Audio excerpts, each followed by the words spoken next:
अस्सलाम वालेकुम। एक फेमस यूट्यूबर जुनैद अकरम साहब की वीडियो मेरी नज़र से गुजरी जिसमें वो टैक्स से रिलेटेड कुछ बातें शेयर कर रहे थे और उसका रिप्लाई भी करते हैं, लेकिन मैं चाह रहा हूँ कि पहले आप ये वीडियो देख लीजिए फिर इस पर बात करते हैं। या Allah, give me strength to pay my income tax, general sales tax, capital value tax, value added tax, central sales tax, securities transaction tax STT, education tax, wealth tax, transient occupancy tax.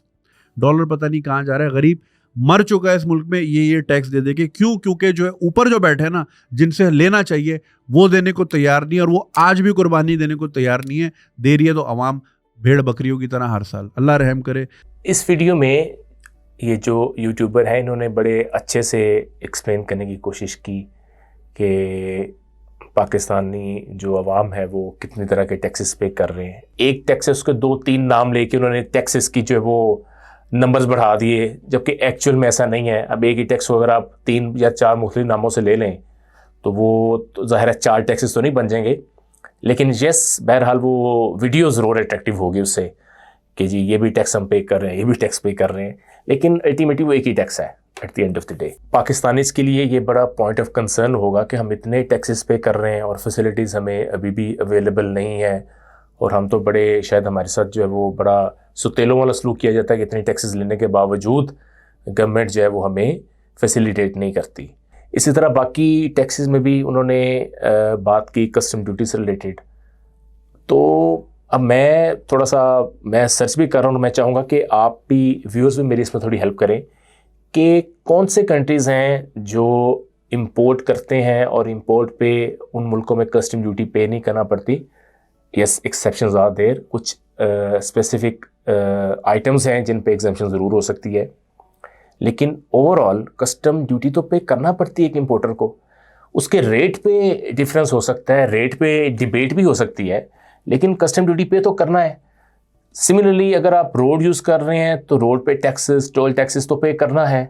एक और चीज़ जो सबसे ज़्यादा जिस पे focus होना चाहिए, जो मैटर ऑफ कंसर्न है हमारे लिए, वो आप सबके लिए अंडरस्टैंड करना बड़ा ज़रूरी है। मे बी मेरी ये बात आपको थोड़ी सी नागवार गुजरे, but it's a bitter reality. देखिए, पाकिस्तान इस वक्त 22 करोड़ से ज़्यादा की आबादी का मुल्क है, और इसमें अगर हम जो हमारे यंगस्टर्स हैं जो काम नहीं करते, स्टूडेंट्स हैं, उनका एक जो पोर्शन है उसको सेपरेट कर ले, और जो हमारे कुछ एल्डर सिटीजन्स हैं, फॉर एग्जांपल रिटायर्ड हैं, बहरहाल वो रिटायर्ड भी हैं, अगर वो पेंशन अर्न नहीं कर रहे, उनका पोर्शन भी सेपरेट कर लीजिए। सिमिलरली जो ख़वातीन हाउस वाइफ्स हैं उनका पोर्शन सेपरेट कर लीजिए। इसके बावजूद 30-40% ऐसी पॉपुलेशन हमारी मिनिमम है। बड़ा आपको मुतात हो के जो मैं फिगर बता रहा हूँ, 30-40% पॉपुलेशन का शेयर ऐसा ज़रूर है जो किसी न किसी फॉर्म के अंदर अपना काम, बिजनेस या जॉब या कुछ ना कुछ वो कर रहे हैं। अब उस 30-40% का रिकॉर्ड तो गवर्नमेंट के पास होना चाहिए ना, इससे तो मेरा ख्याल है सारे एग्री करेंगे। लेकिन अनफॉर्चुनेटली आप ये देखिए कि जो हमारे मुल्क में फाइलर्स की परसेंटेज है, दैट इज़ हार्डली 1%।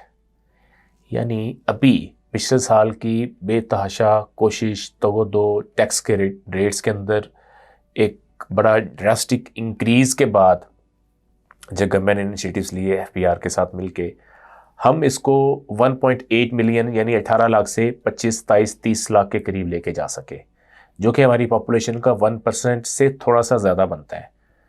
तो जब इतनी परसेंटेज ऑफ आपकी इकॉनमी है, यानी more than 90% of the economy आपकी अनडॉक्यूमेंटेड है, और ये जो 1% आपको फाइलर बताया उसमें भी बहुत सारे लोग जो वो कैश बेस्ड बिजनेस कर रहे हैं, तो सारी इकॉनमी हमारी अनडॉक्यूमेंटेड है। इन हालात के अंदर जब गवर्नमेंट ने 22 करोड़ आवाम की ज़रूरियात को पूरा करना है, उनकी रोड्स की ज़रूरियात, उनकी सेहत की ज़रूरियात, एजुकेशन की ज़रूरियात और बाकी जो मामलात हैं जो एक जनरल पब्लिक को हिट करते हैं, जब उनको गवर्नमेंट ने पूरा करना है और उनके पास उसका कोई रिकॉर्ड नहीं है, और जो अर्निंग है उनकी, फॉर एग्जांपल अगर गवर्नमेंट ने एक साल के अंदर 100 रुपये के एक्सपेंसेस इंकर करने हैं ऑन जनरल पब्लिक, और जो डायरेक्ट उनको सोर्सेज से इनकम, देखिए गवर्नमेंट का जो सोर्स ऑफ इनकम है दैट इज़ टैक्स, जो हमने ही अल्टीमेटली पे करना है और गवर्नमेंट ने वो वापस हमारे पे खर्च करना है। अब वो जो गवर्नमेंट का सोर्स ऑफ इनकम है जो कि टैक्सेस की फॉर्म में है, और वो इनकम टैक्स अगर 1% बंदा पे कर रहा है और उस 1% को 100% ने यूटिलाइज करना है, तो मुझे बताइए कि अगर 100 रुपया एक्सपेंसेस इंकर करने हैं और 1 रुपया या 2 रुपये या 3 रुपये या 10 रुपये इकट्ठे हो रहे हैं, तो बाकी 90 रुपये या 80 रुपये गवर्नमेंट ने कैसे पूरे करने हैं? तो उसमें मेरा व्यूअर्स से ये रिक्वेस्ट है, मैं ये उनके गोश गुजार करना चाहूँगा, गवर्नमेंट को फिर इनडायरेक्ट टैक्सेशन की तरफ जाना पड़ता है। इनडायरेक्ट टैक्सेशन क्या है? इनडायरेक्ट टैक्सेशन है सेल्स टैक्स। जब आप एक कोक परचेज करेंगे तो गवर्नमेंट उस पर 17% लेगी, क्योंकि आपने डायरेक्ट तरीके से अपने इनकम टैक्स के थ्रू तो आपने पे किया नहीं, तो फिर इनडायरेक्ट वे के थ्रू, पेट्रोल पे लीवी लगाने के थ्रू, आपको सेल्स टैक्स लगाने के थ्रू, PRA के थ्रू, और इस तरह के जो मुख्तलिफ इनडायरेक्ट टैक्सेशन के तरीके हैं उनके थ्रू गवर्नमेंट ने अपनी जो इनकम है उसको पूरा करके आप पे उसको एक्सपेंस आउट करना है। इस चीज़ को रियलाइज़ करने की ज़रूरत है। और उसमें होता क्या है, उसमें सफ़र हमेशा गरीब आदमी करता है। ये लूप होल है। ज़ाहिर है हमारे जितनी टैक्सेशन के निज़ाम है इसमें लूप होल्स तो हैं, इसमें तो कोई शक नहीं है। इसमें अमेंडमेंट्स की, इसमें बेहतरी की बहुत गुंजाइश है। मेरा वीडियो का मतलब कोई गवर्नमेंट की फेवर नहीं है, खुदा न खासा आप ये ना समझिएगा, लेकिन ये एक रियलिटी की जो आपके सामने पेश कर रहा हूँ। अच्छा, नुकसान क्या होता है? एक गरीब आदमी जब एक सर्फ का पैकेट या एक चाय का पैकेट परचेज़ करता है या एक कोल्ड ड्रिंक परचेज़ करता है जो कि 30-40,000 50,000 सैलरी पे काम कर रहा है, उसने भी 17% पे करना है। वो अपने बाइक में पेट्रोल डलवा रहा है, 1 लीटर बेचारा डलवाता है, 2 लीटर डलवाता है, वो भी उस पर टैक्सेस वैसे ही पे कर रहा है जितना एक 3000 सीसी गाड़ी वाला टैक्स पे करता है, या एक 10 लाख 20 लाख 50 लाख रुपया पर मंथ अर्न करने वाला जितना इनडायरेक्ट टैक्स पे करता है, उतना इसको पे करना पड़ता है। रीज़न मैंने आपको बताई कि जब डायरेक्ट टैक्सेशन का निज़ाम वीक होगा तो इनडायरेक्ट टैक्सेशन के थ्रू ही गवर्नमेंट जो है उसको अपने एक्सपेंसेस मीट करने के लिए इनकम अर्न करना पड़ेगी। तो ये चूँकि मैंने वो वीडियो देखी जुनैद अकरम साहब की, तो अच्छी वीडियो थी।